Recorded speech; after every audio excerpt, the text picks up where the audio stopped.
The VIKING fleet was stunned. Before they could even realize what had happened, the Quite Affirmative opened fire from its broadside guns and tore apart much of the remaining fleet.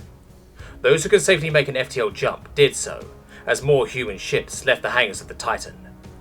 Those VIKING who could not flee sent as many infantry to the planet as they could.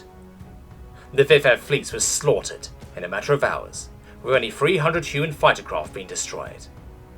The gravitational force of the Titan caused oceanic disturbances on our planet, despite being much further than any of our moons. It was far enough from us that it did not cause too much damage, but it made navigating through the great waters near impossible. The Duke's Lee vessels began pulling away, as Halagar had stated they would. One of the larger human ships entered lower orbit of our world's northern hemisphere, and a second in our southern, launching strikes from high above onto the few anti-aircraft positions the VIKING had established. Not 5 minutes after the barrage stopped, the sky darkened as if the sun was in eclipse, as we discovered what those unmarked pods in the great battleships were meant for. Countless pods dropped from orbit, each firing a barrage of missiles straight down into the VIKING infantry positions. When the pods themselves touched down, 4 hatches opened, one on each side, with a human soldier within. The human infantry came out with guns firing. Later, I had learned they were using some form of cryo-weaponry as a means of psychological warfare against the VIKING, due to their religion believing the touch of a demon to freeze you until death. The enemy had no idea how to react. Human power armor and their own mechanized infantry proved highly effective at protecting against VIKING shard weaponry. Our leaders gave the order to advance and support our new allies in the combat. My platoon was on the front lines, and I abandoned my chain gun for a short-barreled semi-automatic rifle, much more easy to utilize. I witnessed as these near-mythological warriors fought the enemy with a meticulous efficiency. Packs of 4 to 8 humans taking on the enemy squads in all directions. The Shy infantry were providing more distance support, nearly ignored by the VIKING in favour of this new threat. I took a small group under my command to join a human pack of 6 infantry. They acknowledged our presence but remained mostly silent. Any communications were in their own language, and we lacked translator masks. The humans surrounded us and gestured us to maintain this formation as we swept through a heavily damaged building, which we identified as an enemy fortification. We met no resistance on our approach, but I suspected multiple ambush packs waiting inside. One of the humans took out a small rectangular object and attached it to the wall of the building and motioned us to move back. When we were clear, he pressed a button on the small remote and the object detonated, creating what I later learned the humans called a mouse hole. All of the humans pulled out grenades in unison and threw them into the room before the dust cleared. Instead of a conventional explosion, we saw they released an unknown cryogenic gas into the area. Where we entered, the walls and floor were covered in ice, and 4 VIKING ambushers were frozen with what we assumed to be terrified looks on their faces. The humans strapped more detonation charges onto these statues and moved on to the next room. After searching the adjoining room and seeing it to be empty, they waved us through and detonated the charges behind us. There were no more available paths to take from this room, which could be seen. All the entryways and passages either collapsed or blocked by rubble. The human we identified as the leader pointed one of the others to a large piece of debris off to the east side of the room. After examining it for a moment, the human said something in his language, and the commander responded with what sounded to be an order to a second. The first soldier took a last strap and wrapped it around the object, before pulling it and moving it to reveal a concealed tunnel. Apparently the VIKING had been attempting to dig under the battlefield to infiltrate us from behind. The commander produced a light stick and dropped it into the hole. It was approximately 10 meters deep, and then branched to the south, towards our previous fortifications. The humans then threw in more cryonades, angling them to bounce into the tunnel and waved us back to protect from any unintended damage. After the grenades detonated, the commander dropped down with his weapon ready and mounted light engaged. He said something, and the others began to follow, 2 staying behind guarding the entry, and motioning myself and 6 of my troops to follow the others below. The tunnels were designed to the minimum requirements for VIKING to move through, which was much more than enough to accommodate the Shy, and was enough for the humans to stand upright in rows too wide. The commander and another took the front and walked slightly crouched, so the 2 behind could fire their weapons over them, and we stayed behind in a position to fire an occasional shot if the humans all dropped into firing stance. We moved slowly, the humans carefully searching the ground in front of us, presumably for traps and the walls for weak points the enemy may be hiding behind. They found 2 shatter mines about 40 meters into the tunnel, and 20 meters past all of them stopped and fired at what seemed to be a solid wall. We heard a screech and a roar following, to which the humans responded by firing their weapons at full auto until the noise stopped.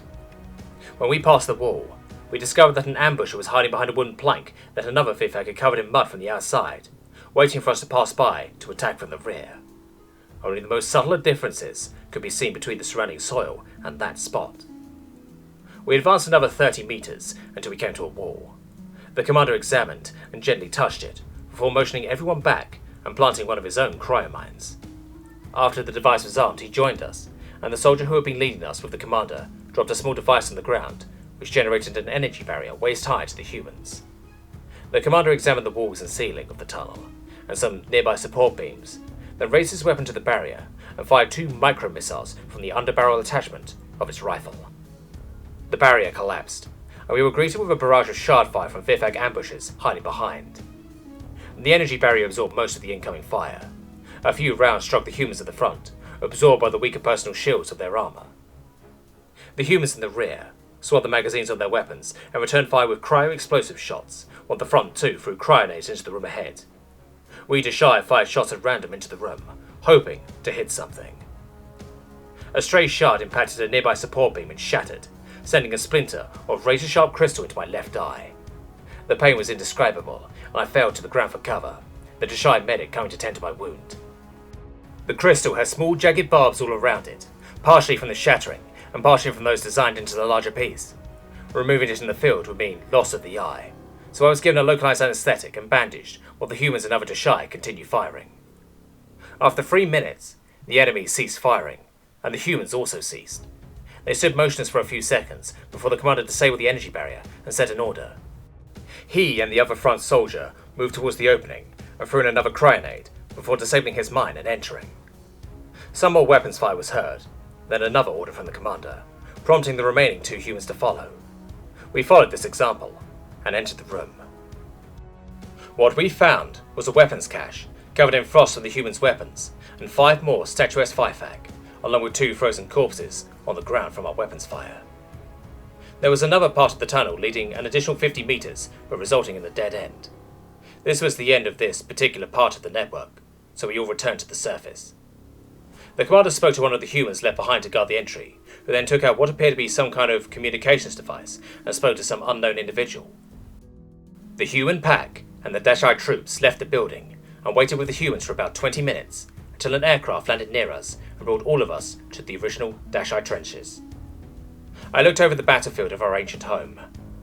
You could see the combat hotspots for kilometers from this height, from the flashes of small arms fire and dust clouds from explosives. You could even spot tank formations and the large mech suits the Vifag utilized, engaging in valleys surrounded by and inside deep craters left from mass bombardments. I was dropped off with my troops near one of our medical facilities, and the aircraft took off again with the human pack we had followed to return to the battlefield. I was told I would keep my eye, but it would never function properly again. To this day it is as white as the inside of a fragile shell, a reminder of the dangers of the galaxy. I would recover from treatment in a week's time, but by then, the battle had ended. The ground battle lasted 4 days. 200,000 humans perished, and another 50,000 DioriteIgneous joined them. After the battle, I spoke with the human commander of the pack my group had followed, called Field Commander Austin Alexinov. I stared upon this figure, adorned in dark grey powered armor. He removed this helmet, and I saw the face of our saviors. Short brown fur topped his head, and green predatory eyes looked down at me. The corners of his mouth curved upwards slightly. He affixed a Juxi translator mask to his face, and said this to me. "Hello, amphibian friend. Good job holding back those scale bastards. This system is clear now, and we're moving on to the next. Your leaders mentioned to our commanders that they wanted some of your forces to come with us to recolonize lost territory." I was quite nervous still, but my great curiosity overpowered it. I thought back to what Halagar had told me about these people, and made my good eye to his. "I would like to volunteer myself, and those under my command to join, so I may retake what had been stolen, and learn more of your race."